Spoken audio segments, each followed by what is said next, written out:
Hey everyone, it's George from Blockchain DXB and today is the 13th of March 2024 and the price of Bitcoin and cryptocurrency is definitely pumping up, but later on guys in the day, I wouldn't be surprised if the prices do marginally go down, and the reason is pretty simple guys. There is an update that is taking place in Ethereum, and few weeks ago I did talk about a test that did actually take place and the test was successful and looks like the upgrade is ready to go. So in today's episode guys, I'll go ahead and discuss what the upgrade is and what does it mean for the price of Ethereum as well, and I'll very briefly touch base on certain technical elements to the upgrade as well. Now look guys, I wouldn't be surprised once the upgrade is successful over the next coming days the price of Ethereum will be pumping up, so we'll go ahead and discuss that as well. And guys, in the world of spot Bitcoin ETF, we have some update, and CoinShares, one of the leading giants in Europe, they have completed the acquisition of Valkyrie funds that is to do with spot ETF, and looks like because of this move guys, CoinShares will heavily be benefited by it, so I'll go ahead and discuss what this news is all about. Now guys, in the world of DeFi, MakerDAO has some update and they are planning to launch 2 new tokens, and the founder of MakerDAO guys, that is Rune Christensen, he has announced the launch of the first phase of the endgame, so we'll go ahead and explore what this news is all about. Now look guys, a lot of people are not talking now about MakerDAO, but this whole movement about decentralized finance was actually kicked off by MakerDAO, and I often consider MakerDAO as the OG of DeFi world, but a lot of the people who are in the tech space, they often consider MakerDAO as a boomer DAO as well, so I'll go ahead and explain what this news is all about. And finally guys, we have some news regarding Binance, and they are delisting several true USD pairs, and looks like they are doing that because they want to be safe, and I'll go ahead and explain why them doing that is the right move. Now look guys, Binance 2024, I'm not seeing any positive news. 2023 was one of the worst years. Looks like 2024 is not the best year for Binance as well, so I'll go ahead and explore what this news is all about. And guys, like we do in every Crypto and Coffee at 8 podcast, I'm going to be discussing 2 news from Dubai, UAE and the Middle East. Now both the news guys seems like a positive news, but it's going to be really interesting to see once we get more update and once this news develop, does it actually have any positive impact in the price of Bitcoin and cryptocurrencies.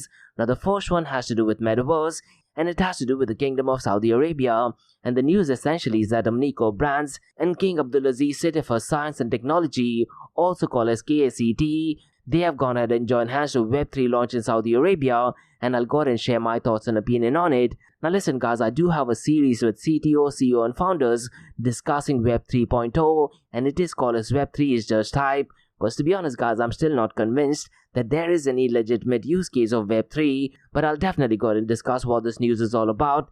Now roughly around 9 months ago guys, I did talk about Domenico Brands. They are investing heavily in Neon project, so I'll go ahead and share my thoughts and opinion on what this news is all about. Now the second news guys is a massive news, and it is indirectly connected to technology and artificial intelligence, and the news is that giant companies from Abu Dhabi, that is Mubadala and G42, they have gone ahead and launched a technology investment company called as MGX, so I'll go ahead and share my thoughts and opinion on it. And as and when guys, when these news develop, it's going to be really interesting to see what kind of an impact it has on the price of Bitcoin and cryptocurrencies. So quite a lot to cover guys in today's episode, so let's kickstart with it right away. Welcome to the Crypto and Coffee at 8, the daily podcast that keeps you up to date on all latest developments in the world of cryptocurrencies, blockchain and NFTs. Join us Monday to Friday as you kick off your day with a cup of coffee and a deep dive into the exciting and rapidly evolving world of digital assets. We'll cover the latest news and trends in the cryptocurrency and blockchain space, as well as delve into the growing world of NFTs or non-fungible tokens and Metaverse. Plus, we'll keep you updated on the latest developments from Dubai, UAE and the wider Middle East region.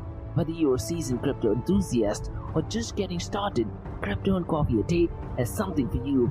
Our expert host will provide insight and analysis on the most important topics in the industry and help you stay up to date on the latest developments. They'll bring you interviews with leading figures in the crypto and blockchain space and explore the ways in which these technologies are changing the world around us.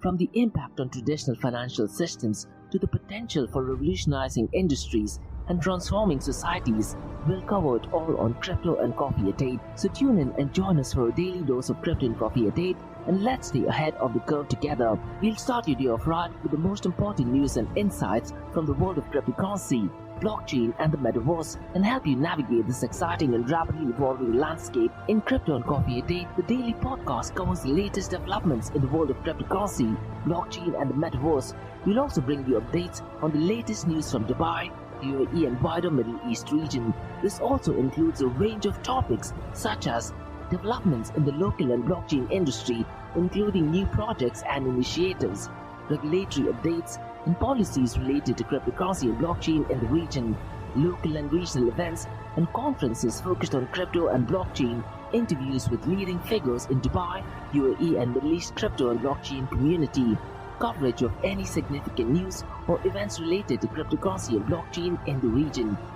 By covering these local and regional developments, in addition to the wider world of cryptocurrency and blockchain, Crypto and Coffee a Day aims to provide a comprehensive overview of the industry and its impact on the Dubai, UAE and Middle East region. Now before we kickstart today's episode, I have an important message, so check this out. Thank you to our sponsors for being part of the blockchain DXB journey. Firstly, Advanced Media. Advanced Media, guys, is the largest distributor of professional video, photo, broadcast and cinematic equipment and accessories in the Middle East and MENA region. With over 2 decades of experience, Advanced Media is now the largest distributor in the Middle East, representing more than 100 recognizable brands, including brands such as Zeiss, DJI, Hasselblad, Red and Rode. As a matter of fact, guys, the very mic that I'm recording is being sponsored by Advanced Media as well, and Advanced Media has showrooms in Saudi Arabia and services as well. Looks like they're definitely taking the Middle East by storm. And here's the beautiful thing, guys, they're taking corporate social responsibility very seriously, and they're focusing on 3 P's, that is people, planet and prosperity. Now listen, guys, if you do want to find out more information regarding the statement of corporate social responsibility, check out the website, that is www.amt.tv. And here's the beautiful thing, guys, they also want to be a leader and set an example and reputation as a pioneer and member of the community. And in doing so, guys, they also have an AMT scholarship with SAE Institute in Dubai, UAE, so definitely check it out. And also, guys, Advanced Media is committed to persistently developing, organizing and hosting training workshops, seminars and community events that educate, inform and familiarize consumers with new equipment and the latest technological advances. So listen, guys, do one thing. If you do want to support this channel, go to the website, that is www.amt.tv, and follow the social media channels as well. All of the details are in the show notes below. Next, Startup OI is global one tech platform for tech. It offers global high-paying tech jobs with flexibility in working time and location, global free tech events, and tech networks to connect with global like-minded engineers. A brilliant platform to listen to the tech experts in Metaverse and to grab their insights. Now listen, all you have to do is download the app Startup OI. If you're using an Android version, go to Google Store and App Store for iOS devices. Alternatively, you can also click on the show notes below to download Startup OI. Next, guys, listen, if you're into fitness, if you're into adventure, if you want to do something wild but still want to keep your health in check, there is a new podcast in town, a podcast focusing on obstacle course race in the Middle East. The podcast is called the Race Pace Podcast. So check out the Race Pace Podcast across all leading platforms. And the Race Pace Podcast is a peer-to-peer community-driven podcast where they talk all about obstacle course race in the Middle East, from Sandstorm to Spartan Race, from Tough Mudder to Desert Warrior Challenge, and also the Government Gov Games, and quite a lot more. The podcast has interviews with athletes locally and internationally to get inside scoop on how athletes prepare for obstacle course race. In the podcast, they also talk about interesting stories on why they are motivated to do obstacle course race. And that's not all. They also plan to release 7 NFTs. And these NFTs are no ordinary. These NFTs will represent every emirate in the UAE. And listen, guys, these NFTs are going to be absolutely massive.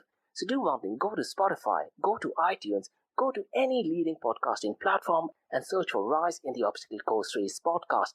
And finally, guys, not your keys, not your crypto. If you have dabbled with cryptocurrencies and now are seriously getting to protect your cryptocurrencies, there is no better way to protect it by using a hardware wallet. And this is where Ledger Wallet kicks in. And Ledger Wallets are hardware cryptocurrency wallets made by Ledger, a company headquartered in Paris, France. and Ledger's hardware wallets are multi-currency wallets that are used to store private keys for cryptocurrencies offline. And Ledger offers two hardware wallets, the Ledger Nano and Ledger Nano X wallets. They are world-class experts with extensive crypto security backgrounds. They continuously look for vulnerabilities in Ledger products in a constant effort to improve the level of security. Now, in today's world, securing these digital assets is a critical challenge, and this is where Ledger kicks in. So click the link below to buy your hardware wallet and support this podcast. It is a brilliant way to support this podcast. So what are you waiting for? The link is in the show notes below.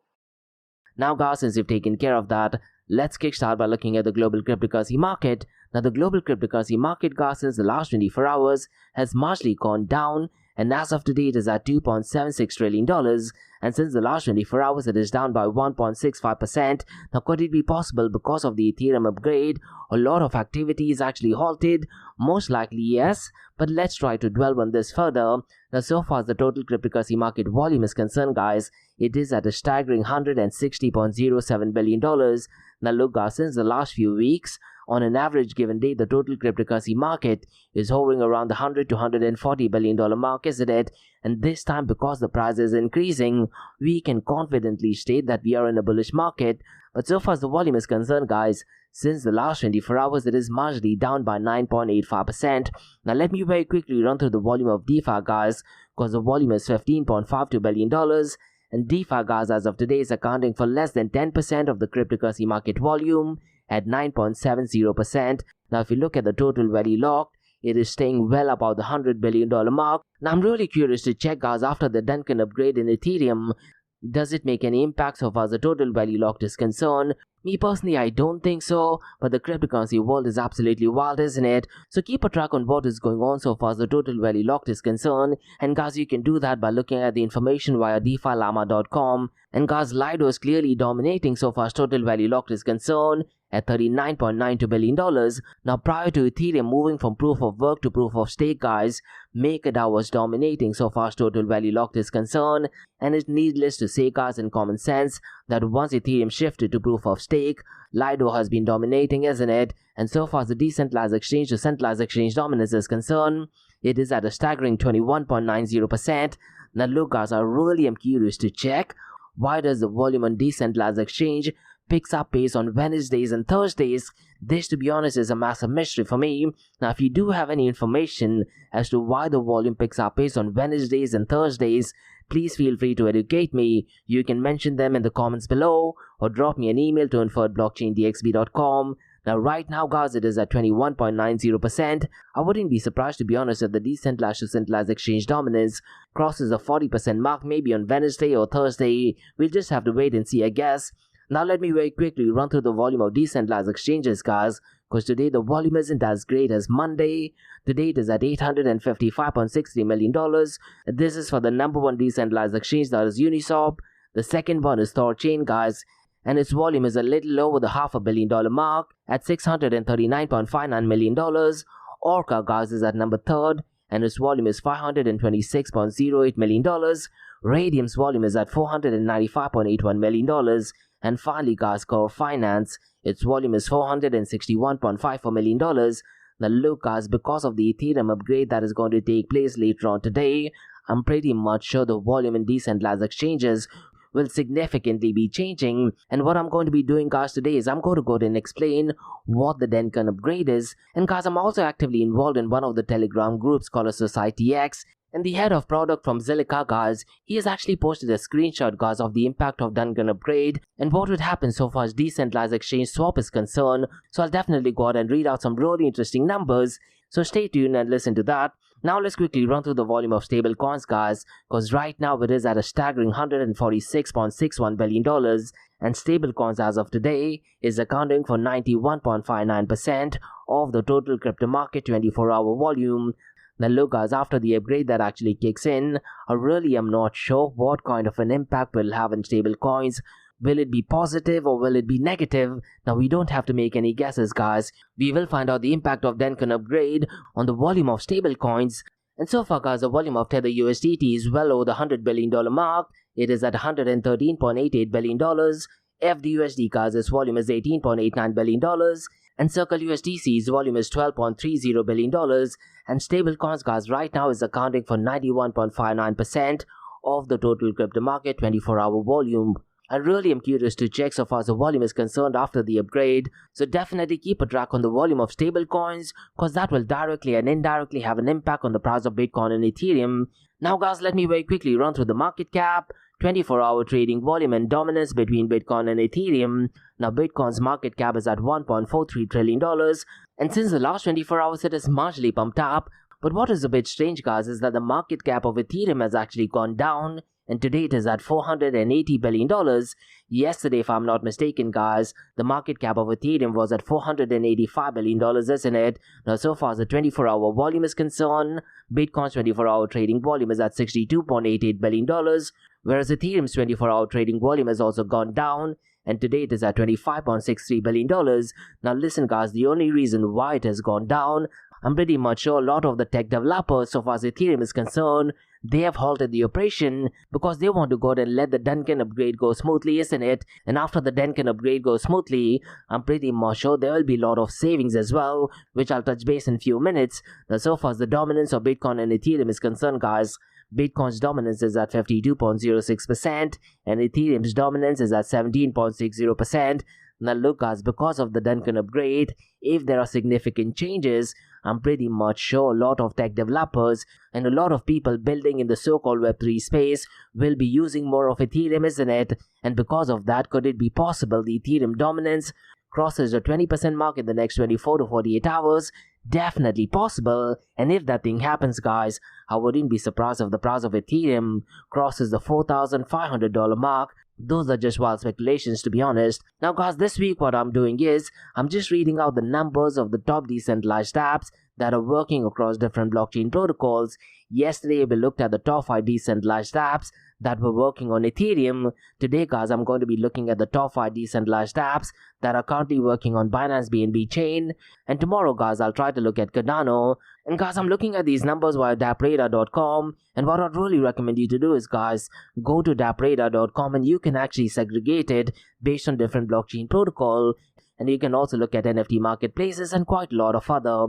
Now, so far as the top 5 decentralized apps is concerned, guys, I'm talking about the fiat value of incoming token transfers from unique active wallets to decentralized app smart contract since the last 24 hours. And in today's episode, guys, I'm only looking at the top 5 decentralized apps that are working on Binance BNB chain. And it's no surprise, guys, that the first decentralized app in Binance BNB chain is PancakeSwap version 3. And in terms of dollar amount, it is $896.34 million.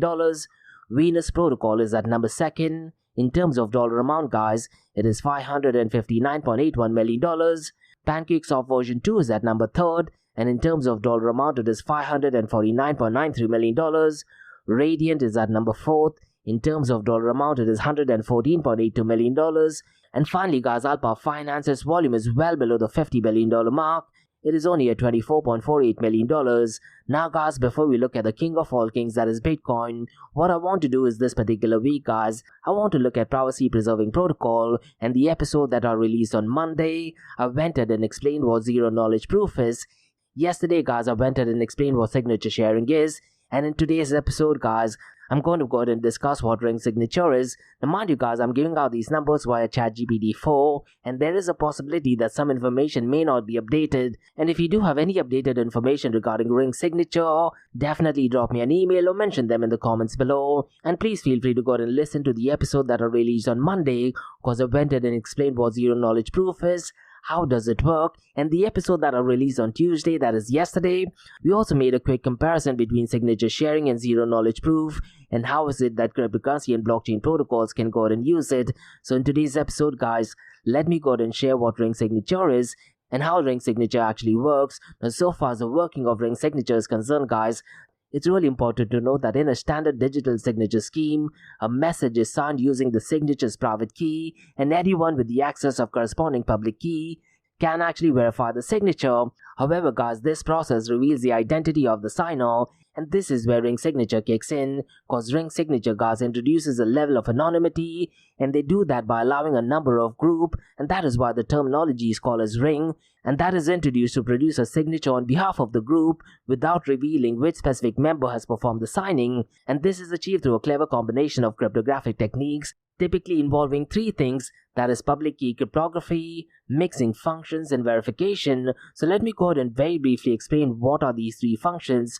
Now, so far as public key cryptography is concerned, each member of the group has a public-private key pair, and the public keys are known to all, but the private keys are kept secret. Now, so far as the mixing function is concerned, guys, when a member creates a ring signature, they select a public key from the group including their own, and a mixing function then combines the public keys and the message to produce the signature. Now, so far as the verification is concerned, guys, the ring signature can be verified by anyone with access to the group's public key, and the verification process ensures that the signature is valid for the given message. It does not reveal which specific number of the group has generated the signature, and this creates a lot of anonymity, isn't it? Now, what I'd really recommend you to do is, guys, on YouTube, there is a series of episode called as Breaking Monero. It is an extremely technical series, but definitely feel free to go ahead and check it out, and they go ahead and expand this in detail. And one of the presenter, guys, he's done a PhD in cryptography as well, so definitely feel free to go ahead and check it out. I'm pretty much sure they have another series called as Breaking Zero Knowledge Proof and quite a lot of other. But I have to warn you guys, it is extremely technical. Now look, guys, if you're an advocate of privacy, I'm pretty much sure you know what Monero is, isn't it? And Monero is a project or protocol that heavily uses ring signature. Now let me very briefly run through the applications of ring signature, guys. And there are four areas I'd like to talk about. The first one is privacy preserving transactions. The second one is whistleblower protection. The third one is secure messaging, guys. And the fourth one is the voting system. Now, so far as the privacy-preserving transaction is concerned, in cryptocurrencies like Monero, guys, ring signatures are used to obfuscate the sender's identity in transaction, and by mixing the sender's transaction with others in the network, it becomes extremely difficult to trace the origin of funds, thereby providing users with greater financial privacy. And look, guys, in the episode that I mentioned earlier, that is Breaking Monero, they go ahead and explain what is the ideal number of the group. Having a larger group does not necessarily mean that your transactions are private. As a matter of fact, they go ahead and explain that using a larger ring could actually go ahead and expose your true identity. Now, so far as whistleblower protection is concerned, guys, ring signatures can be employed by whistleblowers to anonymously sign and leak sensitive documents or information without the fear of retribution or exposure. Now, this particular point, guys, is extremely relevant, because if you're in the world of US politics, you definitely need to check out what Vivek Ramaswamy has posted via Instagram on his story.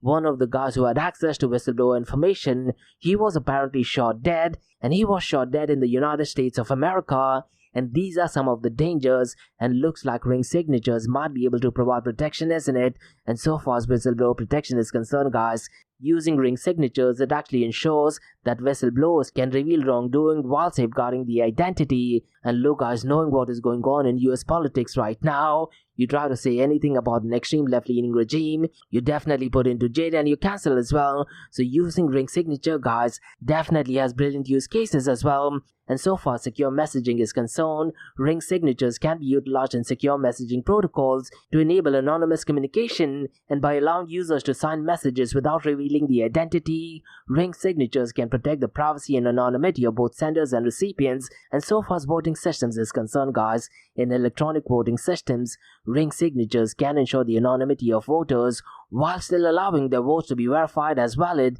and by signing their vote with a ring signature, voters can participate in elections without revealing the identity, thereby safeguarding the integrity and privacy of the voting process. Now look, guys, if you follow US politics, you know what I'm talking about. So definitely brilliant use case. Now look, guys, ring signature definitely has use cases, but there are certain limitations and considerations as well. So there are three areas I'd like to talk about. That is scalability, potential for misuse, and the trust assumptions as well. Now, so far as limitation is concerned, while ring signatures offer significant advantages in terms of anonymity and say privacy, they also pose some challenges and consideration. And when you talk about scalability, guys, as the size of the ring increases, so does the computational complexity of generating and verifying signatures, and this can actually impact the scalability of systems that rely heavily on ring signatures. And so far as potential of misuse is concerned, guys, the anonymity provided by ring signatures can be exploited for malicious purposes as well, isn't it? And you could use it, let's say, for illicit activities or enabling fraud as well. And this is precisely the reason why a lot of privacy coins or even Monero has been kicked off from UAE, isn't it? I very specifically remember, guys, in 2016, you could actually go ahead and buy Monero from BitOasis and other cryptocurrency exchanges, and all of a sudden I got an email stating that Monero has been stopped. And I did casually ask the founders of the exchanges what is going on, and they actually told me that they have been given clear direction no longer to serve privacy coins. So those are some of the dangers of privacy preserving protocol. And so far as misuse is concerned, guys, it's essential to consider the potential misuse of ring signatures and implement appropriate safeguards and regulations. And look, guys, governments all over the world, they would definitely not want to use ring signatures because, let's face it, guys, even criminal activities could actually take place, isn't it? And the final point, guys, is regarding trust assumptions. Now, ring signatures rely on the assumption that at least one member of the ring is honest and has not been compromised. But, guys, if all members of the ring collude or are compromised, the anonymity provided by ring signatures may be compromised as well. That is definitely an area to think about. And guys, in the series Breaking Monero, they definitely got in touch base on these points as well. So essentially, guys, in conclusion, while ring signatures offer powerful mechanism for achieving anonymity and privacy in various cryptographic applications, they also require careful consideration of the implication and limitation.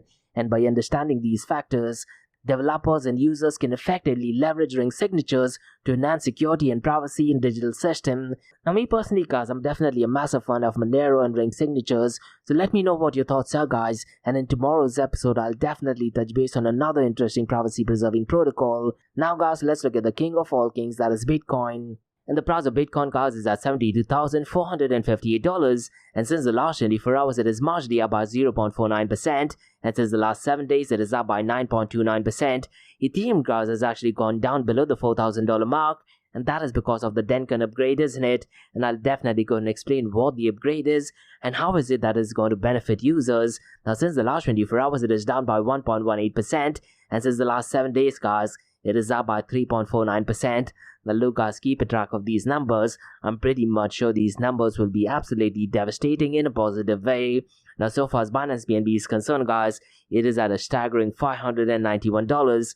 And since the last 24 hours, it is up by 10.46%. And since the last 7 days, it is up by 38.66%. Now look, guys, I hate saying this, the worriest thing for me in 2024 is that regarding the volume of Binance BNB chain. And if you look at the number of decentralized apps that is going on, look at the macro level news surrounding CZ and Binance. Unfortunately, I hate saying this, guys, I wouldn't be surprised if there is a centralized entity or person trying to manipulate what is going on in the Binance BNB world, isn't it? But that is a completely different topic altogether. Now, guys, in today's episode, let's go ahead and quickly explain what is going on in the world of Ethereum. And the upgrade, guys, is actually scheduled to take place at 13:55 UTC. That is roughly around at 9:55 AM Eastern Standard Time. And look, guys, so far as the upgrade is concerned, Ethereum's Dencun upgrade combines Dencun and Dencun, and they are aiming to reduce the fees for layer 2 networks like rollups. And this significant coin change, guys, will activate EIP 4844, and that is called as proto-danksharding. And I'll go ahead and explain what that is, guys, and that will actually enhance data handling. Now, it's really important to note, guys, that this upgrade was actually scheduled to take place, I believe, in the last quarter of 2022, but just like every other upgrade, it was delayed due to engineering concerns, and it did undergo several testing as well. Now, if you go to YouTube, guys, there are several enthusiasts having watch parties to make this occasion a special one, and that is crazy, isn't it? Now let me go ahead and explain, guys, what is Dencun upgrade, and you give me your thoughts and opinion on it. Now let me go ahead and explain, guys, what is Dencun upgrade, how does it work, what is proto-danksharding, and what is important about the data availability layers, that is DA, and what happens after Dencun upgrade, guys, and more importantly, how will it affect users. Now, it's really important to note, guys, that because of this news, Ethereum layer 2 networks, that is Arbitrum, Optimism, and Polygon, they have seen a significant gain so far as the token is concerned, and ARB, guys, has gained 11%, OP has gained roughly around 4% since the last few hours. Now, let me go ahead and explain, guys, what is Dencun. Because Dencun, guys, is a significant upgrade to Ethereum, and it aims at improving functionality and reducing transaction fees, and it is named after a combination of two projects, that is Dencun and Dencun, and this upgrade, guys, introduces several changes to the Ethereum blockchain, but the key focus is on enhancing how it handles transaction data. So the big question, guys, is how does this upgrade actually work? Now, Dencun, guys, it introduces a new method called as blobs for storing transaction data on Ethereum, and these blobs guys allow layer 2 networks like Arbitrum and Polygon to move more efficiently and store and process transactions, and by optimizing how data is managed, Dencun aims to lower transaction fees and improve the overall scalability of Ethereum. Now the big question guys is, what is proto-danksharding? Now listen guys, proto-danksharding is a feature of Dencun that marks Ethereum's first step towards implementing sharding. And sharding guys is a technique that divides a blockchain into smaller parts or shards, and they do that to increase transaction throughput. And proto-danksharding guys specifically focuses on improving the efficiency of layer 2 networks and reducing transaction costs in the short time. Now so far as data availability layers is concerned, data availability layers, also called as DA, are used by layer 2 networks to store large amount of data transactions, and Dencun guys aims to make accessing this data more affordable for layer 2 networks, thereby lowering operational costs and potentially reducing fees for end users. So the big question guys is, what happens after Dencun? Now after Dencun, Ethereum developers will continue to work on improving the blockchain, and one potential future upgrade is Vorkal tree. Rather than an M, it is a V, that is V for Victor. This could actually further enhance Ethereum's ability to store and manage large amounts of data efficiently. Now so far as users is concerned guys, what benefit will Dencun upgrade have for users of Ethereum and layer 2 network guys? Dencun is expected to lead to lower transaction fees and improve transaction throughput, and this means that sending transactions and swapping tokens on Ethereum and layer 2 networks like Arbitrum and Polygon should become more effective and cost efficient. And overall, Dencun guys aims to enhance the user experience and scalability of the Ethereum ecosystem. Now look guys, regarding the Dencun upgrade, there is a beautiful group in Dubai called Society X. What I'd really recommend you to do is guys, definitely go ahead and follow them on Telegram. And Anton guys, was the head of product for Zilliqa, he went ahead and actually mentioned that because of this upgrade, that we are looking forward to using a decentralized exchange with less gas. Also, we are keeping our fingers crossed for this breakthrough hard fork. Now look guys, this particular upgrade is definitely going to make life easier as well, isn't it? Now he's actually sent a screenshot talking about the projected gas cost on decentralized exchange swap, and on Ethereum guys, before the Dencun upgrade, the cost would be roughly around $18.75. But after the Dencun upgrade, it looks like it's going to be same. But so far as Arbitrum is concerned guys, listen to this. Before the Dencun upgrade, it'll cost $2.02, but after the Dencun upgrade, it'll be 40 cents. In Optimism guys, before the Dencun upgrade, it will be $1.42, but after the Dencun upgrade, it'll only be down to 28 cents. And in Base blockchain guys, which is owned by Coinbase, before the Dencun upgrade, it'll be 58 cents. But listen to this guys, after the Dencun upgrade, it'll only be 1 cent. So look guys, the benefit of this upgrade is definitely undeniable, isn't it? Now what I'd really recommend you to do is guys, if you're on Telegram, definitely look out for Society X, and the link to that is in the show notes below. Now guys, let's discuss some news that is connected to Spot Bitcoin ETF. And CoinShares guys, which is a European fund manager specializing in digital assets, they have successfully completed the acquisition of Valkyrie funds, and this move guys gives CoinShares sponsor rights to Valkyrie's new Bitcoin ETF, and it is a part of the growth strategy, and they are definitely focusing on the US market. Now look guys, I do have a standalone episode with James Butterfield, who is the head of research for CoinShares, and he definitely did very briefly touch base on this point as well, so definitely feel free to go ahead and check it out. Now so far as this news is concerned guys, CoinShares now controls several funds, including Valkyrie Bitcoin Fund, and is set to gain around $530 million in assets under management. Now what I really recommend you to do is guys, the official link by Valkyrie is posted via Twitter. It is in the show notes below, so definitely positive news. Now guys, let's discuss some news, and that is regarding MakerDAO, and they are launching 2 new tokens guys. One is NewStable and the second one is NewGovToken. And MakerDAO founder Rune Christensen has announced the launch of the first phase of Endgame, which is set for summer of 2022. And this phase guys will unveil 2 new tokens, that is NewStable and NewGovToken. Now while the current stablecoin DAI gas and governance token MKR is currently unchanged, users will be given the choice to transition to these new tokens, which will provide additional staking and yield farming capabilities. Now if you do want to read through the official link guys, it is actually published via the blog. Now listen guys, at the beginning of the episode I did actually state that MakerDAO was one of the OGs of the DeFi protocol, but right now guys, people often talk about it as a boomer protocol, isn't it? Now what I'd really want you to do is guys, go to CoinMarketCap and look at the price of MKR tokens. It is definitely well over $2,000, but if you look at the 24-hour volume of DAI, it is ridiculously less. And I very specifically remember, guys, towards the last quarter of 2023, MakerDAO did actually make an announcement that they were partnering with a couple of banks, and the banks did actually require KYC, but that deal definitely did not go through. And just a few weeks after that, guys, MakerDAO also made a proposal that they may be shifting to Solana blockchain as well. So it's going to be really interesting to see, guys, at the summer of 2024 when we get more information regarding NewStable and NewGovTokens. Now, guys, let's very briefly touch base on some unfortunate news regarding Binance. And Binance, guys, will remove and cease trading on several trading pairs. Now, what I'd really recommend you to do is, guys, look in the show notes below. I've gone ahead and mentioned different trading pairs. Now, it's really important to note, guys, that the notice of removal was given to users well in advance. And Cointelegraph's article does actually state, guys, that TUSD, that is Tron USD stablecoin, has faced many issues, particularly since the fourth quarter of 2023. And on October 17, 2023, guys, the team behind the stablecoin announced a potential leak of certain KYC and transaction history data for the users after a third-party vendor was breached. And look, guys, TUSD and Tron blockchain, they are notorious figures in the cryptocurrency and blockchain world, isn't it? And because of that, Binance has got and probably done the right move.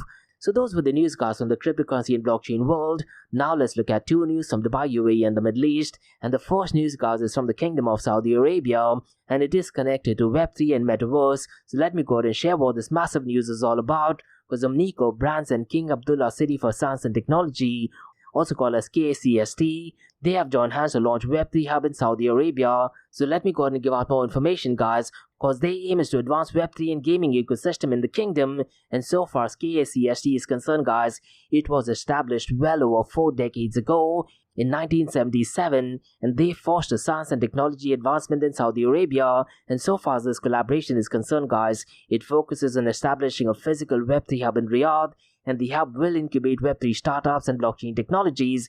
And the initiative, guys, includes socio-economic development through education and employment initiatives. And the joint research is planned in Web3, blockchain, gaming, AI, and the metaverse, and strategic partnerships with local universities for tailored education programs as well. And Omnico Brands, guys, they want to provide consultancy services into economics and Web3 economics, and the collaboration includes developing immersive experience labs, showcasing latest innovation. And so far as KCST is concerned, guys, they want to allocate office space for startups within the Web3 and gaming ecosystem. And Omnico Brands, guys, as you know, they bring Web3 industry experience to the partnership as well. And Dr. Martin New, the Vice President of KCST, highlights the aim to transform blockchain and digital innovation development. And Yatsu, guys, who's a co-founder of Omnico Brands, sees this partnership as pivotal for the region. And this partnership, guys, aligns with Omnico Brands' vision of advancing adoption and also development in the Web3 space. And this collaboration, guys, marks a significant milestone in advancing Web3 and also the gaming landscape in Saudi Arabia. And the Web3 Hub, guys, will be open soon for registrations for interested participants. And the overall aim for Omnico Brands and KCST, guys, is to fuel growth and innovation in the Web3 and gaming ecosystem. So look, guys, you definitely need to go ahead and check this news out. Now, guys, let's look at the second news, and this is to do with an investment company called as MGX. And Mubadala and G42, guys, they have launched MGX, which is a new technology investment company in the UAE. And so far as MGX is concerned, they will focus on accelerating artificial intelligence and advanced technology development and adoption globally. And their investment strategy, guys, includes AI infrastructure, semiconductors, and AI core technologies and application. And so far as the announcement was concerned, guys, the announcement was made by the Artificial Intelligence and Advanced Technology Council, that is AIATC, which is actually established by Sheikh Mohammed bin Zayed Al Nahyan, and Sheikh Tanoon bin Zayed Al Nahyan will be the chairman of MGX's board of directors. Look, guys, this is an absolutely massive news, isn't it? And Khaldoon Khalifa Al Mubarak was appointed as the vice chair. And the CEO of Mubadala's directive investment platform, guys, that is Al Adrisi, will also serve as the CEO of MGX as well. And the focus is on responsible and inclusive AI development for societal benefit. And so far as MGX is concerned, guys, they definitely want to advance UAE's position as a technology hub, isn't it? And Mubadala and G42, they have significant investment in key sectors including artificial intelligence, semiconductors, and data centers. And together, guys, they've also developed Kazna, M42 and Space 42 among other ventures. And G42, guys, as we know, is known as a global AI technology leadership company, and Mubadala was a major investor in AMD and created Global Foundries. And Mubadala guys also invests in software, life sciences, and new commerce, and MGX guys builds on Abu Dhabi's innovation and investment leadership, and the focus is on building partnership with global technology leaders, and their aim is to attract top technology talent, investors, and entrepreneurs to the UAE's ecosystem. So definitely positive news. And look, so far as Middle East is concerned, United Arab Emirates and Saudi Arabia definitely leaps and bounds ahead, not just in the Middle East region, but probably in the entire world as well. So definitely positive news. So those were the news guys from the cryptocurrency, blockchain, and artificial intelligence world from Crypto and Coffee at 8 from Blockchain DXB. In case if you guys have any feedback or suggestions, drop me an email to info@blockchaindxb.com. Check out my website www.blockchaindxb.com, and also check out my other website area2071.com that talks everything about Metaverse. Now guys, for the next few minutes is going to be an Ask Me Anything series where you listeners can ask any questions regarding Bitcoin, blockchain, beyond blockchain, cryptocurrencies, NFTs, DeFi, and Metaverse. So let's kick start with the Ask Me Anything series.